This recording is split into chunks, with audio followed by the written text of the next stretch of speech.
Hi everyone, welcome back to Inside the Ropes. Gary Cassidy here, and I say this every time, but it's really annoying because I can't give you the big build-up that you can with an audio interview because you can see who the guest is, but obviously it's a pretty good thing you can see who the guest is. Not long until we can say that she's got her freedom. I know we're counting down to that on Twitter. It's Chelsea Green. How's it going today, Chelsea? Yay! Thank you so much for having me. Yeah, isn't it crazy? We're in the 30s of days until my 90-day non-compete is up.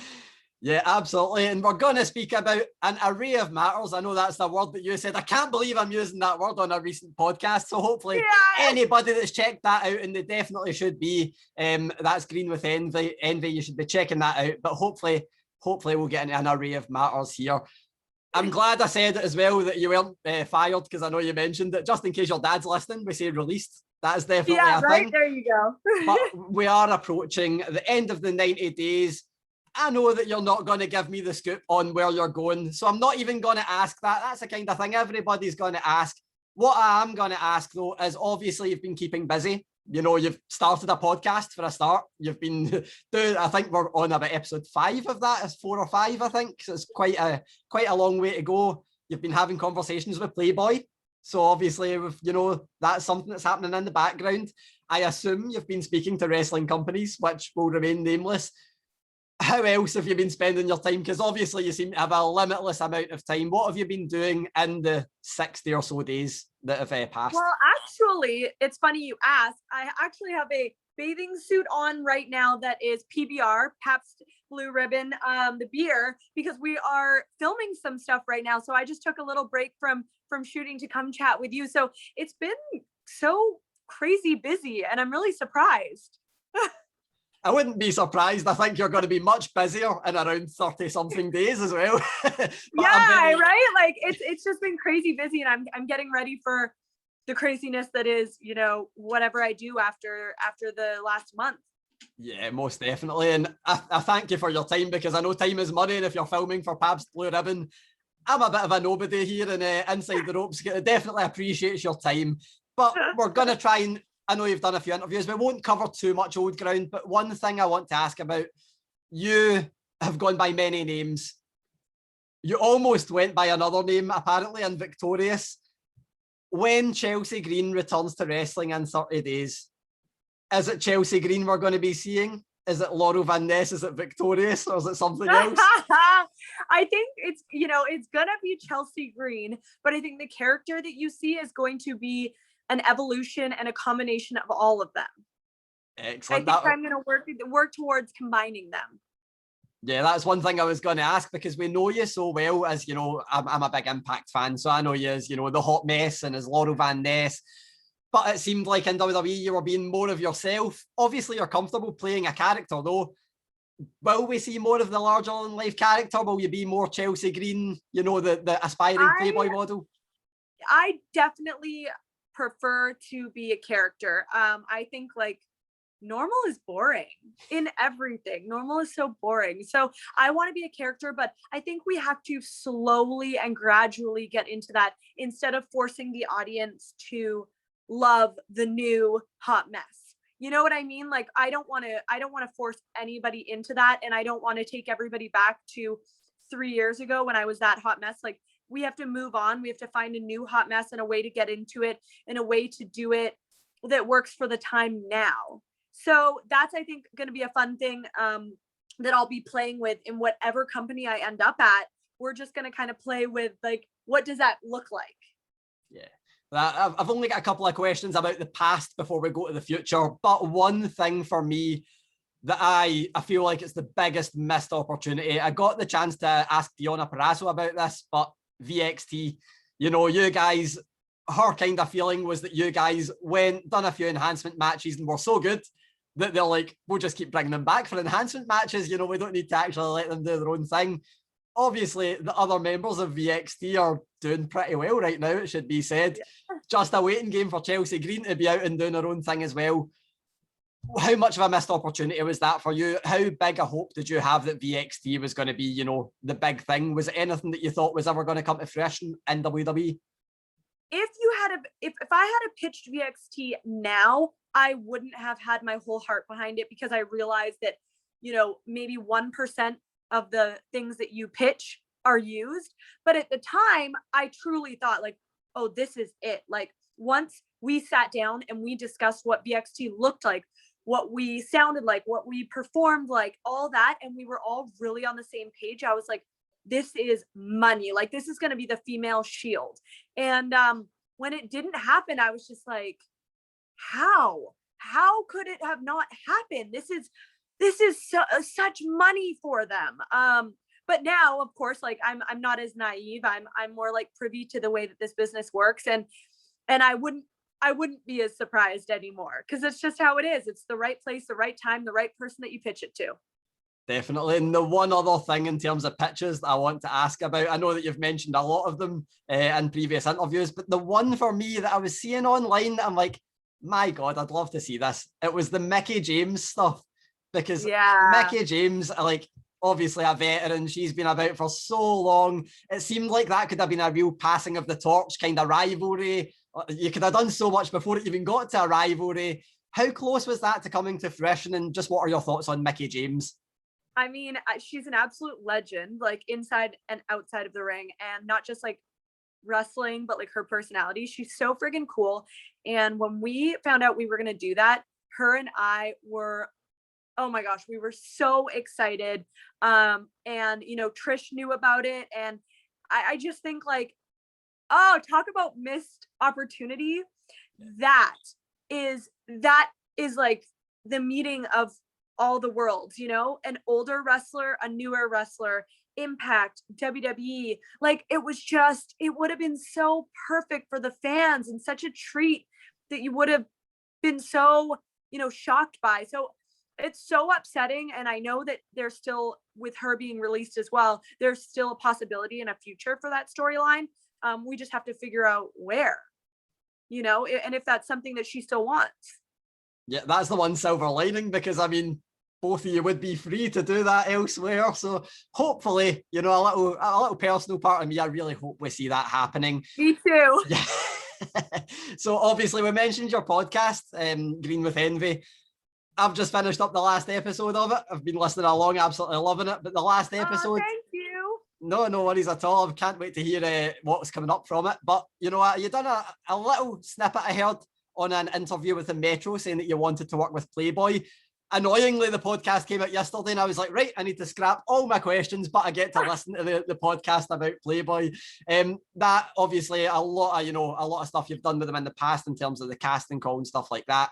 The one thing that I wanted to ask, a lot of female wrestlers back 20 years ago did Playboy, and it was quite controversial, but you know, a lot of people, I'm a man, so it's not my place to say whether it's empowering, whether it's, you know, degrading or anything like that. So the one thing that I wanted to ask you, growing up watching those talents, was there any of them that stood out to you that you're just like, man, they're such a, you know, they're kick ass in the ring, but they're able to show their sexuality in Playboy. That's who I want to be like. Was there anyone in particular that stood out? I mean, definitely Kelly Kelly. Kelly Kelly has always been like, I just am such a Kelly Kelly fan. I love her. And she's done stuff with like Maxim and things like that. But truly, I just feel like I belong in the Divas era anyway. Yeah. I don't know that I would have been great because like they were so hot, and it's like a different kind of beauty now. Like they were just so sexy. But I just feel like all of those women I get along with now so well, and I just would have fit in perfectly there, you know? Yeah, most definitely. And that's the kind of thing where I know that you mentioned on the podcast that you were, you know, such an aspiring Playboy model right up until the point where wrestling became a thing. And then it just felt like, you know, it had to be, not that it had to be one or the other, because you said that you didn't really decide, but that wrestling just seemed like this thing where, you know, PG product kind of took away from Playboy. Is that something that you feel like wrestling's maybe missing an edge where people can just go out and be themselves? I know people mention promo ability, but being able to do things like Playboy and being able to just be yourself and be who you want to be, is that something that you'd like to see more of? I mean, definitely. And then on the other hand, I also understand that it comes from like, those rules come from way above. They come from like the network. You know, if the network doesn't want people that aren't PG or PG-13, then you're not going to get that. But I do think that that's what makes people different. Like, we don't want to see all wrestlers the same. And I think that there's a couple of wrestlers that play into their sexuality and they're confident with their sexiness and stuff. But for a while there, all the sexiness was kind of gone. We do see like glimpses of it in of course, Carmella, and now Eva Marie, and stuff like that, and Frankie in NXT. But I've just always been that girl. I've always loved being sexy, and like, I'm okay with showing my body to an extent. So I just want people to, whatever they love, like, they should be able to kind of lean into that 110%. Yeah, I guess it's finding that middle ground, because obviously before it was just that, and now it's like so it's just finding somewhere in the middle. Final Playboy question that I need to ask. Most wrestlers always get asked, you know, fantasy book this match. Who's your dream opponent? Playboy do a lot of, you know, themed centerfolds and stuff. If you can do one themed centerfold, they come to you and say, right, Chelsea Green, we want you to do this photo shoot.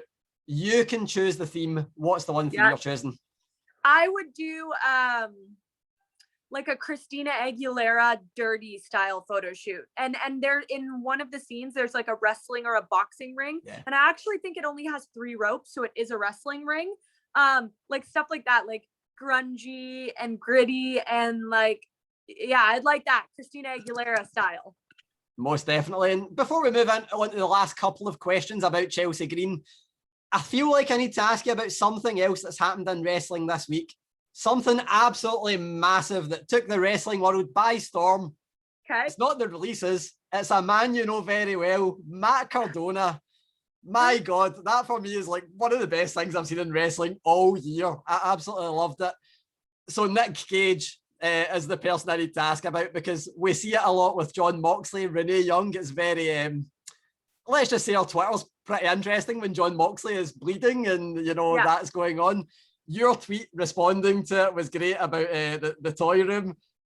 Is there any concern for you about Matt stepping in the ring with Nick Gage, and what did you think of that angle overall? I mean, I loved it. I was really excited for it, and I'm mostly excited because I do feel like he was put in a box at WWE. And maybe it was him that wanted to be in that box. Maybe it was him that never pushed to get out of that box. But this is his chance to show the world so much more, you know? And he's been wrestling for so long, since he was 18. He's now 36. I mean, he's been wrestling since he was like 3 years old. But I just feel like this puts like a little bit more validity behind his name. And I love that for him. I think he deserves that. I don't really want to go and watch it. I don't really want to witness it. I already had to see the massive cut that he has on his arm that should, you know, require stitches. So I'm a little bit nervous for it, of course, just being his fiance, but I am more excited for it. Yeah, I can't wait to see how it goes. I'm nervous and I don't even know Matt, so... Yeah, I feel like we all are. Yeah, but that just shows the brilliance of it. You know, mentioning Matt, one thing that I also feel like I need to ask, because you guys, I believe you're, you know, thinking of starting a podcast together. We've never seen you guys in the ring together. I don't think we've never seen anything like that go on. Looking forward, you know, Matt is a free agent. You'll be a free agent soon, or Matt obviously is an Impact as well. But if it's possible, would Chelsea Green prefer to be in a team with Matt Cardona or facing Matt Cardona in a match? Oh, okay. So normally I would say facing, but one time I got in the ring with him and wrestled him, and he's really, really stiff. And so I think that he would kill me. So I think instead I'm actually going to go with alongside him. But, you know, I do think that our relationship is healthy because we don't include wrestling too much in it, and we support each other, but we go our separate ways. So that's also something that if we do explore that, it's going to be truly, you guys will be seeing it in real time for the first time, like we are. Yeah. So it'll be interesting. It's the supporting each other, but letting each other go in different directions. And I don't think you might not want to be in a match with Nick Gage yourself. I'm not sure if that's... so I'm okay with that, with not being in that one. Excellent. So 2 final questions. one of them I want to ask you about, you've kind of already expressed your feelings on the podcast on this as well. The recent WWE releases and, you know, just how many rounds there's been is absolutely insane. But Braun Strowman and, you know, Aleister Black, Ruby Riott being massive names that are coming out of WWE. I'm going to guess Ruby Riott is someone that you'd like to work with in the future. But of all the names that have come out and all the rounds, you know, Mickie James and all that, let's say that VXT isn't going to be a faction, but Chelsea Green gets to head up a new faction of women heading into, you know, AEW or Impact, whatever it is, and you can choose 3 women that are free agents. Who are you picking? Definitely Vanessa Bourne. I wouldn't mind both or one of the Iconics. Ooh, one of us. Ooh, controversial. I know, that's why I can't choose. So I would like both, but then I also think Santana is such like a, she just like has such a history with the indies and is so great. So I would have like a giant girl band, like Spice Girls, with the Iconics, Vanessa, me, and Santana. Yeah. And I imagine the answer, yeah, I would love to see that. I imagine the answer to this is yes, but I guess you've reached out to Ruby Riott, Santana since their release.